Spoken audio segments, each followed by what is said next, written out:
what you just described there is a great example. You said it earlier, relationships. So it's relationship driven business. So you're putting all the pieces together, connecting all the dots, as you put it.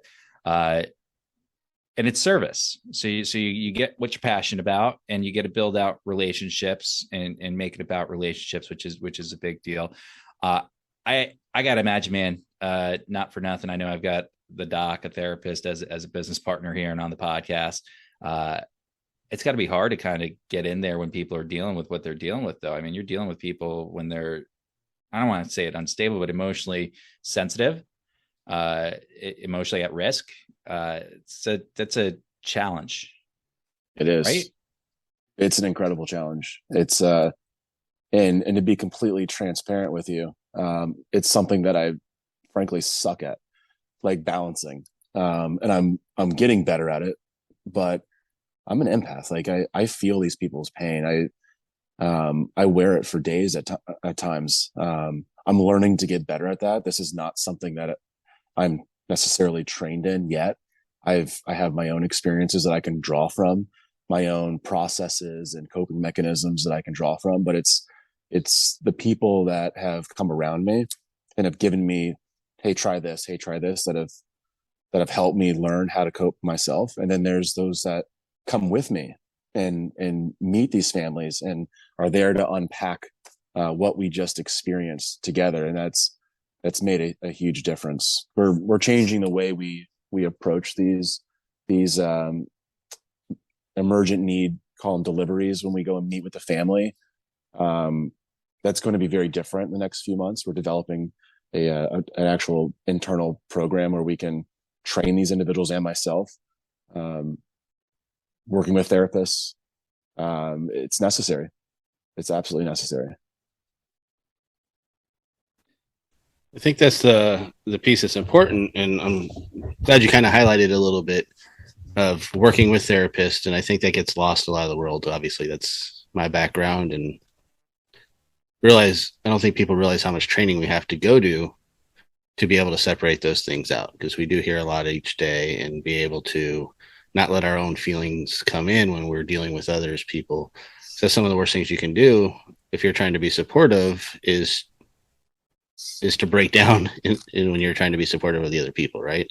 You have to be the rock. You have to be the one that has some emotion, but really a pretty flat emotion when you're trying to help people get through those things. And it's really important why people go through the training to get that.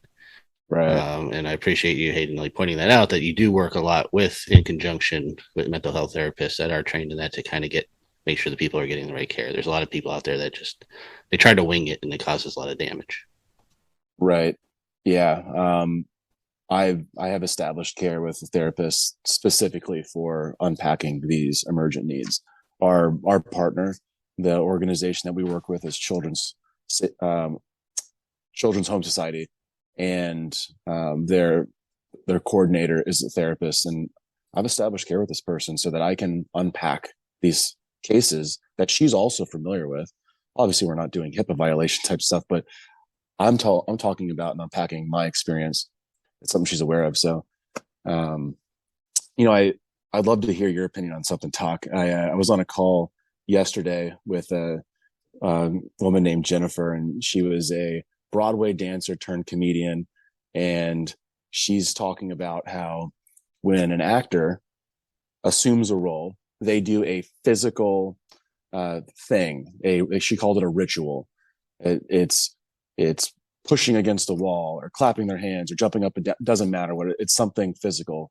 And then when they come out of that character, they do that ritual to come out of that character. And it's something that I haven't had a chance to use yet. I'd love to hear your opinion on that, because it made sense to me. And for me, I visualize it as putting on a hat. That metaphor of putting on a hat, but actually putting on a hat. And maybe I'll go and meet people wearing a hat from now on. I don't know. That's all you're missing. I mean, you got the cool beard, but you're missing the hat. I got the hat. Yeah, you're right. I got a fedora at home. Maybe I'll just, no, fedora wouldn't be appropriate. Yeah, you go with it. People. I've learned care a lot less about what you're wearing when you're talking to them, in those settings. But what you're saying, it makes sense. They are playing a character, so they need to get into that space and didn't need to be able to separate it out. I mean, you probably heard a lot over years about like method acting, where there's some that are really good at their craft, where the whole time they're on set, they're that character. Like they don't break, even if they're at craft services getting something to eat. You walk up to them, they're still in character because it takes a lot for them to get into that character. And, but I think the big thing is one size doesn't fit all, right? And there's plenty of actors that Right. could turn it on and turn it off without even like the blink of the eye. And we're talking, great actors in both worlds. So it's really finding what works best for you. So that might be something you want to experiment with and give it a try to see if there is something that you can do to kind of get into that mindset. And it might be what she was saying. It might be something else. Uh, Over the years, I've learned I don't really need to do anything like that when I'm in therapy mode. I'm in therapy mode and I can turn it on and turn it off pretty easily. And I have to a lot just in life and working with this guy. You never know when you have to shift into it.